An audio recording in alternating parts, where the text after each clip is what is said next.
Son vaxtlar həkimlərin məhkəməyə verilməsi niyə bu qədər artıb? İnsanların həkimlərə müraciəti artmaqdadır. Ancaq pasiyentlə həkim arasında problemlər də çoxalıb. Bəzən tibbi səhvlər, bəzən isə yanlış gözləntilər mübahisəli halları yaradır. İnsanlar özlərinə sual edir. Nə üçün müalicədən sonra daha da pisləşdim?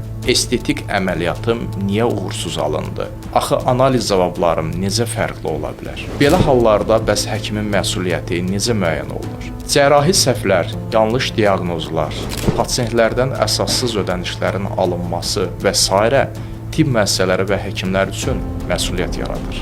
Ümumən, həkimlərin və tibb müəssisələrinin təqsirli əməlləri cinayət, inzibati və mülki məsuliyyət yarada bilər. Lakin mütləq nəzərə alınmalıdır ki, həkim səhvi baş verərsə, pasiyentin sağlamlığına vurulmuş zərər tam həcmdə ödənilməlidir. Təbii ki, internet dövründə insanlar tibbi paylaşımlara baxır və hüquqlarını axtarırlar. Lakin bəzən həkimlərə qarşı əsassız iddialarla da rastlaşırıq. Təqsiri sübut olunmadan həkimlərə və tibb müəssisələrinə qarşı yönəlmiş ifadələr yol verilməzdir. Həkim səhvi baş verərsə, mən sizin problemdə necə yardımcı ola bilərəm? Həkim fəaliyyətinin sorğulanması, tərtib olunmuş sənədlərin təftişi, tibbi ekspertiza qarşısında lazımi sualların qoyulması və digər mühüm amillər sizin işinizin həllində bir açardır. Xüsusilə klinik protokollar. Misal üçün, öz təcrübəmdən deyə bilərəm ki, yanlış diaqnostik müayinə üsulunun seçilməsi nəticəsində səhv nəticəyə gəlinmiş və pasiyentin vəziyyəti sonradan ağırlaşmışdır.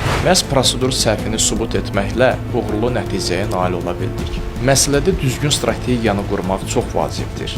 Gəlin tibbi mübahisələrinizin həllində birgə addımlayaq. Tibbi mübahisələr üzrə ixtisaslaşmış vəkil Tural Musayev.